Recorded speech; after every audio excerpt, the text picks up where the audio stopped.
Welcome to HOTT, the Hybrid and Online Teacher Training course at Craven Community College. In this video, we will discuss updating your user profile in Moodle.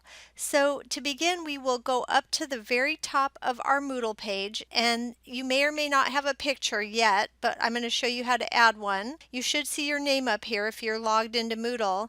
And when you drop down here, you have an option of going to your profile. So the first thing I want you to notice is these are your user details, and this is what we're going to edit. And then you'll see your course details, and this will be a list of the courses that you're enrolled in. And then some miscellaneous, some reports, and some login activity, and so forth. So let's go ahead and edit our profile. And notice here that we have our username, which should not be changed. And we could change our password here if we needed to change our password. And we have our name and our email address. You are able to add a description here. And so you could write a description of yourself for your students, maybe your educational background, what school you went to, and different things that aren't too personal but that you may want to just add here to let people know about you.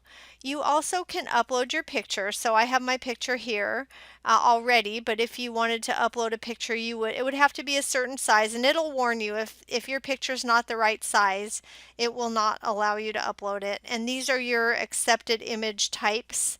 You could drag and drop it here, you could search here. The other thing that you could do is, let's open up this, if you had an additional name. And this is what I did. Instead of adding a longer description, I just added tags for the things I like, just to kind of put that into my profile for people to see a little bit about me and what I like to do and all of that. In this optional area, I will see my student ID, and that should not be changed as well. So really there's a lot of things that shouldn't be changed, but you can change certain things in this profile. And once I update, that profile is changed.